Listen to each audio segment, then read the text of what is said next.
Bonsoir à toutes et à tous et bienvenue dans ce journal. 156 milliards de francs CFA ont été distribués aux ménages vulnérables entre 2017 et 2024. La lutte contre la pauvreté via les filets sociaux productifs a été discutée en Conseil des ministres ce mercredi, présidé par le chef de l'État Alassane Ouattara. Coopération militaire entre la Côte d'Ivoire et la France. Le commandant en chef des forces françaises maritimes dans l'Atlantique en mission en Côte d'Ivoire a été reçu par le chef d'état-major des armées ivoiriennes au menu des échanges, piraterie maritime, surpêche et trafic de drogue. Et puis en ce mois de jeûne pour chrétiens et musulmans, de nombreux restaurateurs proposent des formules spéciales pour la rupture en livraison ou à consommer sur place, vous verrez.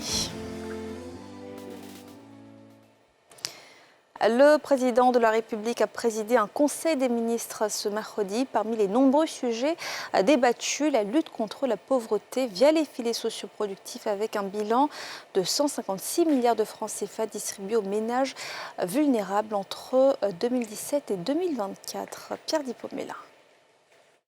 La lutte contre la pauvreté était sur la table du Conseil des ministres, présidé par le chef de l'État, Alassane Ouattara. Les points des filets sociaux productifs, ces allocations familiales au bénéfice des ménages les plus pauvres du pays, ainsi que celui des AVEC, associations de valorisation de l'entraide communautaire. Entre 2017 et 2024, c'est 156 milliards de francs CFA qui ont été distribués aux familles ciblées. De 2017 à 2024, 457 000 ménages bénéficiaires ont été touchés sur l'ensemble des 31 régions du pays.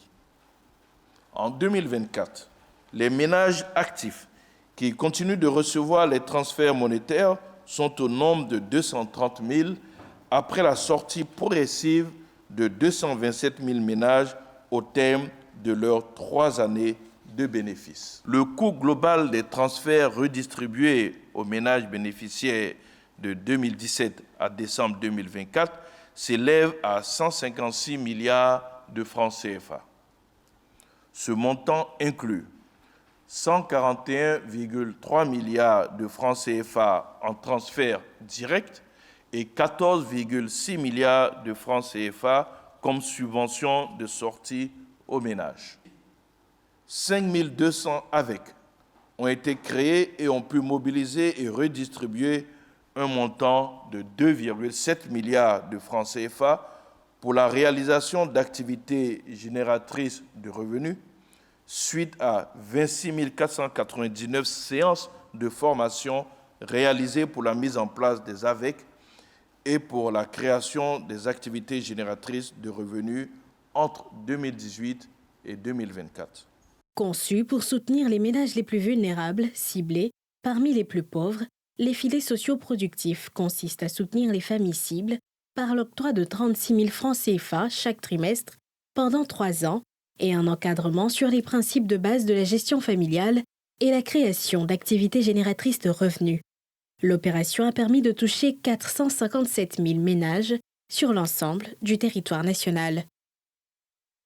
Le vice-amiral d'escadre Jean-François Queyrat, commandant en chef des forces françaises maritimes dans l'Atlantique, est en mission en Côte d'Ivoire. Il a été reçu par le chef d'état-major des armées ivoiriennes. Piraterie maritime, surpêche et trafic de drogue étaient au centre des discussions. Salif Yadekwe, Fulgence Kissidou. État-major des armées ce mercredi. Le vice-amiral d'escadre Jean-François Queyrat, préfet maritime de l'Atlantique pour la marine française, était sur place pour échanger avec le patron des lieux, le chef d'état-major des armées, le général Lassine Doumbia. La coopération militaire entre la Côte d'Ivoire et la France, notamment dans les domaines maritimes, était au menu des échanges. L'appréciation, c'est que ensemble on est plus fort et qu'il y a un véritable intérêt à travailler ensemble, l'ensemble des pays du Golfe de Guinée. Et il y a une initiative qui a été lancée en 2013, c'est l'architecture de Yaoundé.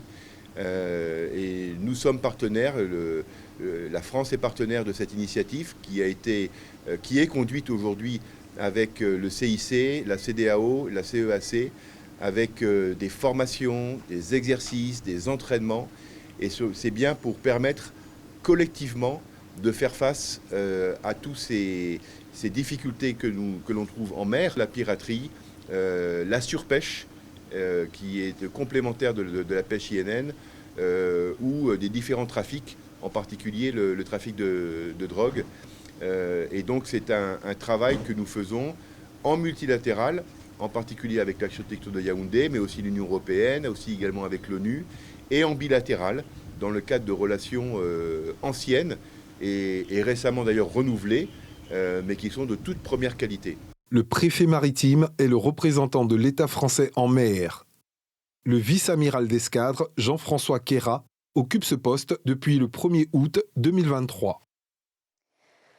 Depuis plus d'une semaine, chrétiens et musulmans observent une période de jeûne. Pour les accompagner, plusieurs restaurateurs proposent des formules spéciales pour la rupture en livraison ou sur place, comme l'ont constaté Falté Koulibaly et Cheikh Bleu dans ce reportage. Dans le restaurant de cet hôtel, l'offre culinaire est aussi riche que diversifiée. Fitini, Doni, Bébéléba, sans oublier le buffet, sont autant de formules minutieusement élaborées pour satisfaire les clients venus rompre leur jeûne. Au fourneau, nous retrouvons Chef Nian Nian, un passionné de cuisine avec près de 20 ans d'expérience. Pour la rupture du jour, une palette de mets soigneusement sélectionnés est proposée, mais notre attention se porte tout particulièrement sur la finition de ces ingrédients colorés. Pour les menus que nous offrons, nous essayons de travailler sur ce qui est sain et ce qui peut permettre à la personne de résister et de garder son corps jusqu'à son prochain repas. On essaie de mettre un menu qui réponde aux besoins d'un humain pour survivre. Donc c'est vrai, les personnes ont jeûné toute la journée. Donc après, il faut se dire quoi? On ne va pas agresser immédiatement son estomac ou son organisme. Donc on lui donne déjà des éléments assez légers, comme des soupes, de l'eau chaude, des thés pour faire la rupture. Et après, on va passer maintenant à l'élément consistant qui va lui permettre de tenir jusqu'à 4 h du matin de la journée suivante. Ces préparations savoureuses, sublimées par l'expertise du chef, ne laissent pas les clients indifférents. Ma formule préférée, c'est le Bélébéléba parce qu'elle offre plus de choix qui correspond à ce que je prends à la rupture quand je suis à la maison. Il y a des jus, il y a de la viennoiserie, de la charcuterie, des soupes. Cap maintenant sur les 2 plateaux, au cœur de la commune de Cocody. Dans un autre établissement gastronomique, Chef Kofi s'active derrière son plan de travail. Son objectif, préparer avec minutie l'offre du jour. Au menu, du coco baka, une bouillie traditionnelle originaire du nord de la Côte d'Ivoire, accompagnée de pastels. Chaque ingrédient, haché, préparé, puis cuit avec précision, joue un rôle clé dans la texture et l'équilibre des pastels. Alors, proposer des pastels pour la rupture, c'est excellent parce que il faut de la protéine. Lorsqu'on a fait un jeûne, on n'a pas mangé durant un temps assez long et donc il nous faut des protéines qui vont pouvoir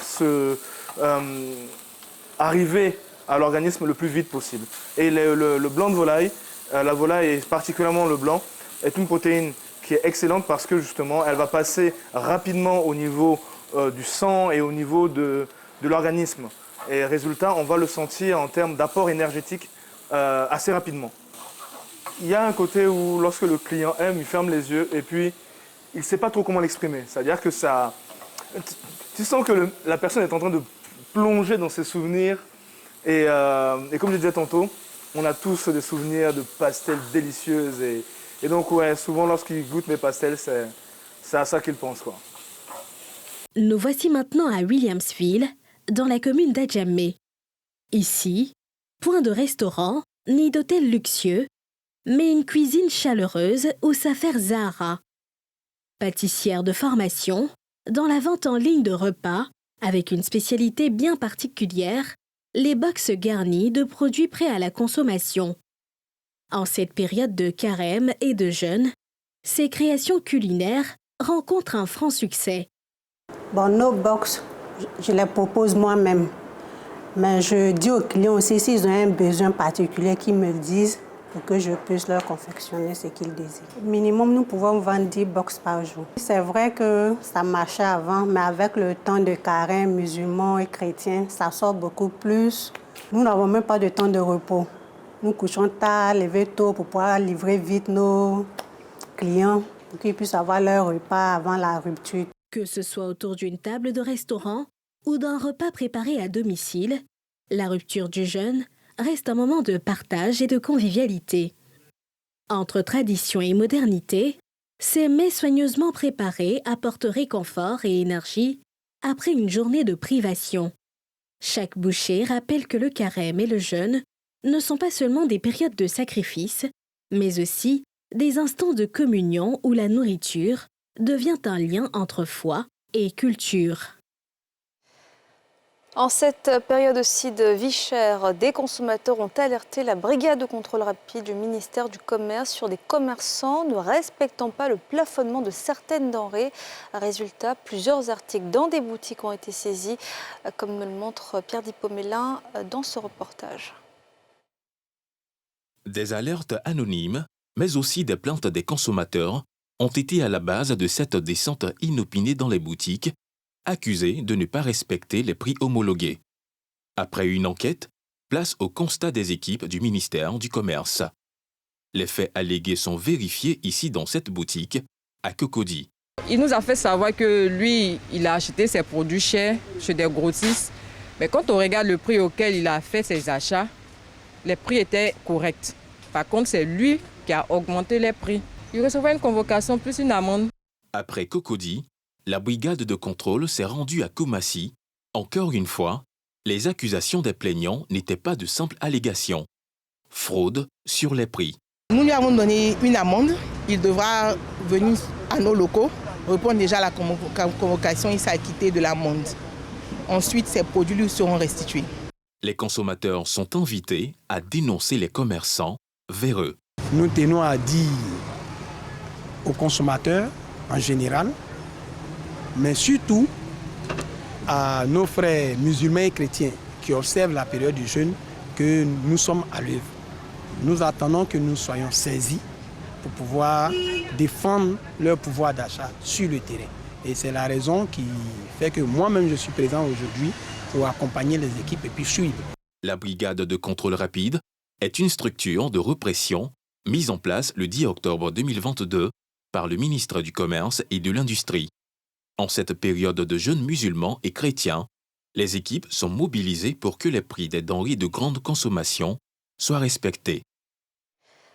Les candidats au pèlerinage à la Mecque ont moins d'un mois pour s'inscrire. Passé ce délai, il sera impossible de faire le voyage en Terre Sainte. Les agences appellent donc les retardataires à ne pas attendre la dernière minute et à se méfier des intermédiaires frauduleux. Les précisions de Thierry Danger. Plus que 28 jours pour les candidats du contingent des organisateurs privés au Hadj 2024 en Côte d'Ivoire pour boucler leur inscription. Face à la presse, 6 agences de Baraka Hadj rappellent les dates butoirs des 2 échéances majeures, à savoir le 25 mars pour la signature des contrats et le 18 avril pour l'émission des visas, et appellent au respect des délais. Considérant les échéances fixées par l'Arabie Saoudite, nous, agence du regroupement Baraka Hadj, fixons la date limite des inscriptions pour cette édition du Hajj au 10 avril 2025 pour nous permettre de traiter avec diligence tous les dossiers qui seront en notre possession, les acheminer au visa et obtenir nos visas dans les délais. Le succès de cette organisation repose donc sur la collaboration et la réactivité de chacun. Soucieuses de jouer leur partition pour une organisation parfaite du pèlerinage à la Mecque et maintenir ainsi l'image de marque de la Côte d'Ivoire en la matière, Baradji Hadj interpelle. Éviter de recourir aux intermédiaires pour la remise des dossiers et des fonds, car cela pourrait compromettre la fiabilité du processus. Ces intermédiaires non autorisés, prenez en garde. Cette démarche vise à éviter toute fraude et à assurer que chaque étape se déroule dans les règles de l'art. L'édition du Hadj 2025 en Côte d'Ivoire voit la reconduction du prix et du quota de 10 000 pèlerins, dont 3 000 places pour les organisateurs privés. Des chevaux ont été euthanasiés dans le quartier d'Abobo-Akekwa ce mercredi. Quelles ont été les raisons de cette intervention? Le reportage de Tim Bédanger et de Zécry Joseph. Akeikwa, quartier reculé de la commune d'Abobo. Sur les lieux, des animaux en souffrance et en divagation en pleine zone d'habitation.